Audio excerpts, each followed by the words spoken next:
Kebanyakan bisnis itu bukan kekurangan orang, tapi mereka itu kekurangan kejelasan. Jadi kalau kalian lagi capek, lagi kewalahan, terus kalian itu mikir, kayaknya aku harus nambah tim deh. Itu wajar. Semua owner pernah berada di fase itu. Tapi tetap harus hati-hati. Karena nambah tim itu bisa jadi solusi, tapi bisa juga malah bikin masalah kamu tambah banyak. Karena tim itu bukan penyelamat.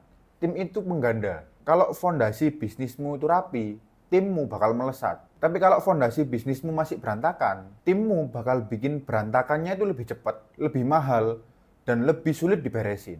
Dan biasanya orang-orang baru itu masuk bukan cuma bawa tenaga, dia itu juga bawa pertanyaan, bawa ekspektasi, bawa adaptasi, dan itu normal. Yang jadi masalah itu ketika bisnismu itu belum siap untuk menampung itu semua. Makanya di video ini aku ajak kamu cek 5 hal dulu sebelum kamu nambah tim. Supaya ketika nambah orang itu beneran bikin bisnismu ini tambah cepet dan tambah rapi. Bukan malah nambah beban baru yang bentuknya manusia. Sebelum masuk ke poinnya, kamu pegang satu cara pandang ini. Nambah tim itu bukan beli bantuan, tapi nambah tim itu berarti naik kelas secara manajemen. Kalau kalian masih berharap orang baru itu datang untuk bikin semuanya beres, berarti kamu masih mikir sebagai operator yang butuh tangan tambahan. Padahal begitu kamu punya tim, peran kamu harus berubah. Dari orang yang ngerjain, berubah jadi orang yang ngarahin ritme. Oke, sekarang kita masuk ke 5 halnya. Yang pertama itu, kamu beneran kurang orang atau cuma kurang jelas? Ini pertanyaan paling dasar, tapi paling sering orang lupa. Banyak owner itu ngerasa kurang orang. Padahal yang terjadi sebenarnya itu, kerjaan di kepalanya itu masih campur aduk. Semua hal masih terasa penting. Dan semua hal masih terasa mendesak. Akhirnya kamu hidup itu dalam mode sibuk tiap hari. Di kondisi seperti itu, memang nambah orang itu kelihatannya seperti jalan keluar. Tapi kalau kamu belum jelas mau memindahkan beban yang mana, orang baru yang kamu rekrut itu ujungnya cuma jadi penonton kebingunganmu. Yang perlu kamu lakukan sebelum rekrut orang baru itu bukan langsung cari orang. Tapi kamu harus memetakan dulu bagian mana yang harus kamu berhenti pegang sendiri. Biar gampang, coba kamu tanya dirimu gini, kalau besok ada orang masuk, hal apa yang secara realistis bisa lepas dari tanganku tanpa menjatuhkan kualitas? Nah, di sini banyak owner itu ketahuan. Karena ternyata yang bikin capek itu bukan cuma volume. Yang bikin capek adalah kamu ngurus hal yang sebenarnya itu nggak perlu kamu urus. Dan terkadang problemnya itu bukan kurang orang. Problemnya kamu belum punya filter. Mana kerjaan owner dan mana kerjaan yang bisa dilatih ke orang.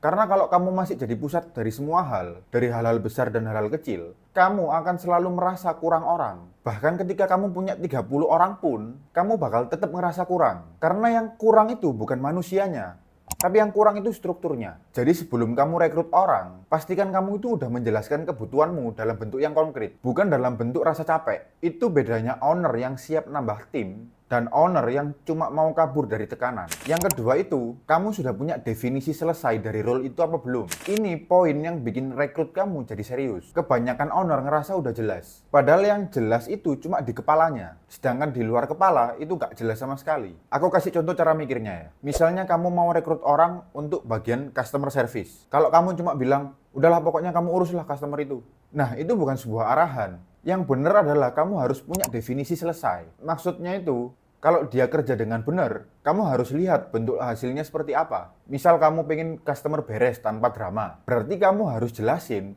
standar responnya itu seperti apa. Standar penyelesaian komplain itu seperti apa. Dan bentuk update atau bentuk laporan ke kamu seperti apa. Karena urusan customer beres itu bisa berarti banyak hal. Dan setiap orang punya tafsirnya sendiri-sendiri. Kenapa ini penting? Karena definisi selesai itu yang akan mengubah kerjaan jadi terukur. Dan kalau kerjaan terukur, kamu bisa menilai tanpa emosi. Owner yang sering marah itu bukan berarti dia jahat. Tapi karena dia itu ngerasa orang yang dijelasin ini nggak ngerti-ngerti. Padahal yang terjadi, dia sendiri yang nggak pernah ngasih definisi secara jelas. Kalau kamu mau bikin timmu ini geraknya cepat, kamu harus bikin mereka paham garis finishnya. Bukan malah bikin mereka nebak-nebak tiap hari. Dan definisi selesai ini bisa bikin kamu onboarding lebih cepat. Orang baru nggak perlu jadi cenayang. Dia tinggal ikutin standar yang sudah kamu kunci. Pada intinya, sebelum kamu nambah orang, pastikan kamu bisa menjelaskan hasil akhir dari role itu. Kalau kamu belum bisa menjelaskan, tahan dulu. Berarti kamu bukan lagi mau rekrut orang, kamu cuma masih mau rekrut harapan. Yang ketiga itu, kamu sudah punya SOP minimum atau bisnismu masih jalan pakai ingatan. Ini sebuah kenyataan yang pahit. Banyak bisnis yang kelihatan jalan, tapi sebenarnya yang jalan itu bukan sistem. Yang jalan cuma kebiasaan owner yang diulang setiap hari. Selama masih sendiri, itu masih oke. Dan keputusannya cuma satu. Tapi begitu ada orang masuk, ingatanmu jadi sumber tunggal kebenaran. Dan itu otomatis bikin bottleneck. Yang bikin berat bukan karena orang baru yang banyak tanya. Orang baru masuk, bertanya itu wajar. Yang bikin berat adalah pertanyaan yang sama muncul terus karena jawabannya tidak pernah dikunci dengan kebiasaan. Dan kalian jangan salah paham, SOP itu bukan dokumen tebel yang bikin kerjaan jadi kaku. SOP itu cuma cara main yang disepakati supaya timmu ini nggak debat tiap minggu. Kamu nggak perlu bikin 50 SOP. Kamu cukup kunci SOP minimum untuk area yang sering kacau. Contohnya kayak SOP alur orderan, alur komplain, alur refund, alur stok, alur menyelesaikan masalah, dan pola-pola pelaporan. Kenapa pelaporan itu penting? Karena banyak owner gagal bukan karena timnya bodoh, tapi karena ownernya buta. Nggak ada ritme informasi yang masuk. Akhirnya, owner selalu kaget mendadak. Lalu dia marah-marah, dan timmu takut, lalu semuanya jadi defensif. Kalau kamu udah punya SOP minimum, timmu bakal punya pegangan. Dan kamu juga bakal punya alat untuk menilai dengan tenang. Bukan menilai berdasarkan mood. Tes paling jujur itu begini. Kalau kamu nggak ada di kantor, bisnismu bakal tetap jalan atau bakal chaos. Kalau jawabannya chaos, berarti sekarang kamu nggak punya sistem. Dan kalau kamu nambah tim tapi kamu nggak punya sistem, itu malah bikin memperlebar masalah. Yang keempat itu, apa kamu siap bayar proses belajar? Bukan cuma bayar gaji. Ini bagian yang sering orang nggak mau dengar. Nambah tim itu bukan sekedar nambah biaya gaji, tapi kamu juga sedang membeli masa adaptasi dan masa kesalahan. Orang baru pasti melakukan kesalahan. Dan selama fase itu, pasti produktivitasnya nggak akan maksimal. Bahkan kadang di awal, dia malah justru bikin kerjaanmu bertambah. Karena kamu harus ngajarin, ngecek, dan benerin. Nah, pertanyaannya, kamu siap nggak di fase itu? Karena banyak perusahaan atau banyak owner itu yang rekrut dalam keadaan panik. Karena mereka lagi mepet, lagi butuh orang, lagi dikejar omset, lagi dikejar target. Lalu berharap datangnya orang baru itu bisa jadi pahlawan. Kalau kamu rekrut saat kamu panik, nantinya kamu akan menuntut orang baru itu jadi sempurna terlalu cepat. Dan itu nggak adil. Akhirnya nanti kamu akan kecewa. Dan orang baru pasti akan stres. Yang akhirnya kamu dapat bukan solusi, yang kamu dapat masalah baru. Rekrut yang sehat itu dilakukan ketika bisnismu punya ruang untuk bernafas. Di saat kamu bisa bilang, oke, 30-45 hari pertama masa adaptasi. Kita ukur progresnya, bukan nuntut hasil sempurna. Dan ini juga soal mental owner. Kalau kamu nggak siap bayar proses belajar, kamu akan jadi owner yang setiap hari akan meledak. Karena ekspektasimu nggak sesuai kenyataan. Jadi yang harus kamu cek dulu itu, kamu rekrut karena kamu siap membangun, atau kamu rekrut karena kamu lagi dikejar dan butuh kambing hitam. Kalau motivasinya masih panik, mending ditahan dulu, diberesin dulu penyebab paniknya. Karena orang baru nggak akan bisa menutup kebocoran yang kamu sendiri nggak bisa tutup. Dan yang terakhir itu, kamu siap merubah peranmu sendiri, atau kamu tetap mau jadi pusat. Karena banyak owner yang pengen punya tim supaya lebih ringan, tapi dia tetap pengen jadi orang yang paling tahu. Tetap jadi orang yang ikut campur dan paling menentukan semuanya. Dan itu nggak mungkin. Begitu kamu punya tim, pekerjaanmu juga harus naik level. Kamu sudah tidak lagi orang yang ngerjain semuanya. Kamu jadi orang yang ngatur prioritas, mengunci standar, dan menjaga ritme. Kalau kamu masih pegang semua detail, yang terjadi timmu nanti bakal ragu-ragu. Mereka kerja, tapi tetap harus nunggu kamu.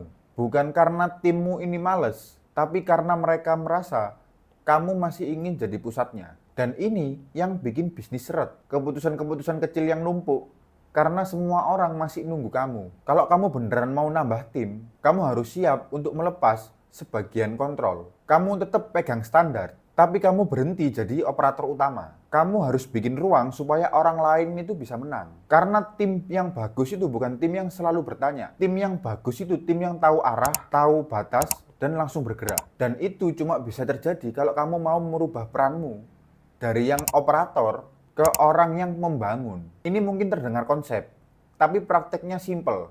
Kamu harus siap menahan diri untuk nggak turun tangan di setiap hal. Kamu harus siap membiarkan orang belajar, membiarkan orang salah, lalu naik level. Selama kesalahan itu masih dalam batas yang kamu tetapkan. Kalau kamu belum siap untuk melakukan itu, mau timmu sebanyak apapun, kamu akan tetap capek, karena kamu tetap jadi mesin utama. Jadi kalau kamu mau nambah tim, jangan mulai dari pertanyaan mau rekrut siapa. Mulailah dari pertanyaan yang lebih penting. Apakah masalahmu itu udah jelas? Apakah definisi selesainya jelas? Apakah cara mainnya sudah dikunci? Apakah kamu siap bayar proses adaptasi? Dan apakah kamu siap untuk mengubah peranmu sendiri? Karena nambah tim itu sebuah keputusan untuk naik kelas. Kalau kamu rekrut ketika fondasimu belum siap, nantinya kamu malah membeli beban baru yang bentuknya manusia, yang punya emosi, butuh arahan, dan butuh kepastian. Tapi kalau 5 hal ini sudah kamu kunci dulu, rekrut orang baru itu jadi sesuatu yang sangat penting. Karena nantinya timmu bukan bikin kamu malah pusing, tapi bakal bikin bisnismu punya kecepatan yang stabil. Dan di titik itu, kamu baru ngerasain fungsi tim yang benar. Bukan cuma nambah tangan,